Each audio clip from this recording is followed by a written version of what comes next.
Good afternoon, everybody. I hope everybody is doing good today.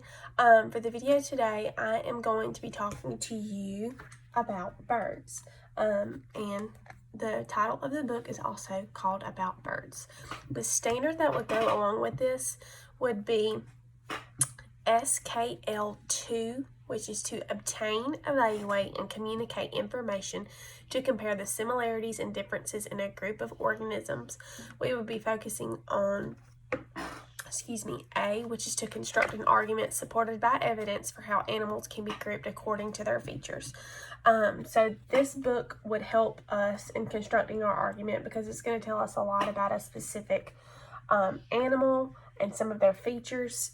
And so I'm going to read this book to you today, and then there will be an activity that will go along with it. That will be fun to get you out of the house. You can still do social distancing, but it's something that you can do outside to get you out of the house, but do something educational as well. So again, this is about birds. It is by Catherine Seal. So students, if you're watching, if it's by someone, that means they're the author. And we know that the author writes the words. And it says it's illustrated by John Seal. When it says it's illustrated by someone, that means they're the illustrator. And when we illustrate something, that means we draw the pictures. Now, you'll probably notice that it looks like there is some Spanish words right here at the top. Almost after everything we read, you'll see it's because it's in English and in Spanish. So I really like that as well. So we'll go ahead and get started. If you hear my chair squeaking, I'm sorry.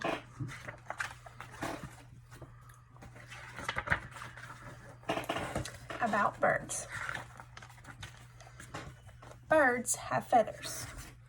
And there's a really pretty bird right there. I believe that might be a cardinal.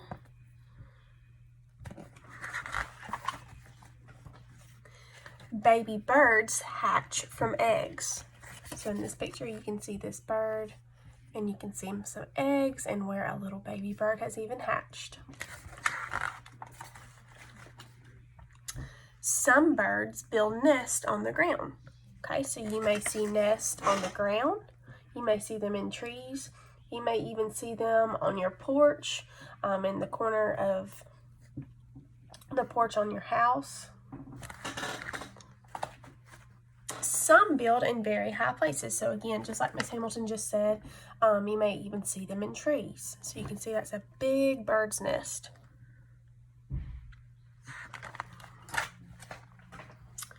And some do not build a nest at all. Okay, so there are even birds that don't build nests. Birds travel in different ways. So you can see that there are different flocks of birds that travel in different ways. Most birds fly. So you can see that most birds fly. But there are also some birds that swim, okay? So you see the ducks. Ducks swim too.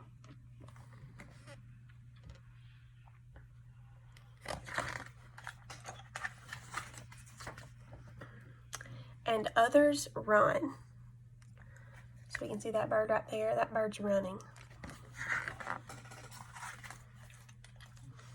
So as Miss Hamilton just said a second ago, birds may flock together. So whenever you see them in a group like that, that is called a flock of birds. But some birds may also live alone. So this is actually an owl. And most oftentimes you'll find an owl is by themselves. Okay? Birds use their bills to gather food. So right here on A, this right here is a magnificent hummingbird. Right here on B, this is an evening grosbeak. I believe I pronounced that right. Hope I did anyways. Right here on C, this is a great blue heron. Great blue heron, and it looks like he's eating a little fish. So you may see those birds, they may swim down and grab them out of the water. Okay? Right here on D, This is called a cedar waxwing. Cedar waxwing. And then right here on E is a vermilion flycatcher.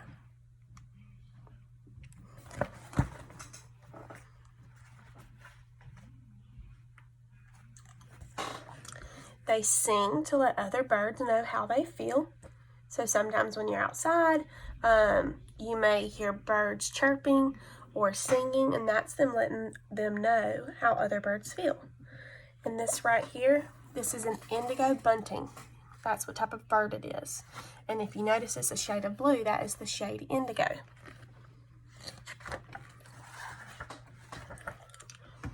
Birds come in all sizes.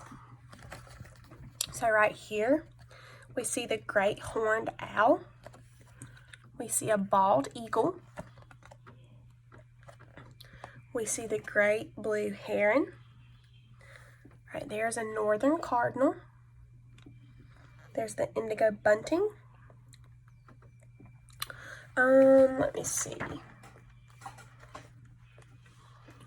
Right there, we see the red-winged blackbird.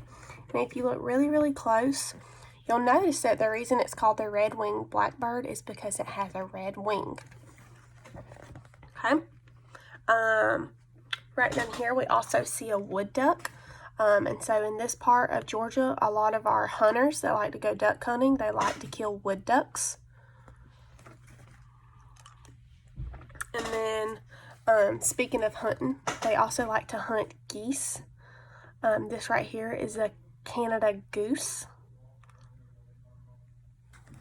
And then we also right here in this little tiny bird right there, that is called the ruby-throated hummingbird. Okay, so the hummingbirds are some that you'll hear outside that make the really pretty hums. That's a hummingbird. Birds are important to us. Okay, so you can see there's somebody in this window right here at this house, and the birds are just sitting there just admiring, and we've even got a bird feeder right there that some of our birds are eating on. So you may have a bird feeder at your house that you may put food out for the birds, and on a really pretty day you can watch them. Okay, so what I want you to do is I want you to go outside, and your activity for this video today is going to be to go outside, and if you have a camera, I want you to go outside and see what type of birds you can take pictures of. I know here recently in my yard, I have been seeing a lot of cardinals. I've had two that are eating off of my bird feeder. But then I've also seen a few blue jays.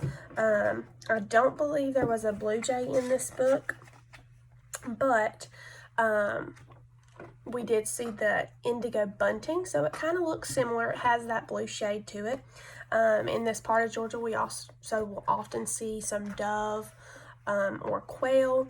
And depending on what season it is, will depend on what type of bird you may see. So your activity for this week, to go along with our reading of About Birds, is going to be to go outside and see how many birds you may see. If you don't have a camera, what you can do is you can pick one bird that you like to draw. Use whatever you can in order to draw the most features. So if you see a red cardinal, you'd want to make sure that you color it red. You pay attention to its beak. So it looks like it has an orange beak. He has black around his face. And then he's kind of got like a tint of brown and orange on his wing. This bird specifically is the northern cardinal. But when we see him, we call him a red cardinal because they are mostly red in color. Or if you were to see the American robin, you would want to make sure that you draw the yellow beak. It's got a brownish, blackish face with an orange belly, kind of a gray color on the outside. So just whenever you go outside, the main thing is for you to take pictures of the birds you see, or Draw the picture of the bird that you saw the best that you know how, based on the features that you've admired. So feel free to submit those in Google Classroom. Let me know if you have any questions and I can't see the many birds that y'all find, whether you see flocks of birds or individual birds. I cannot wait to see what you discover. Have a good day.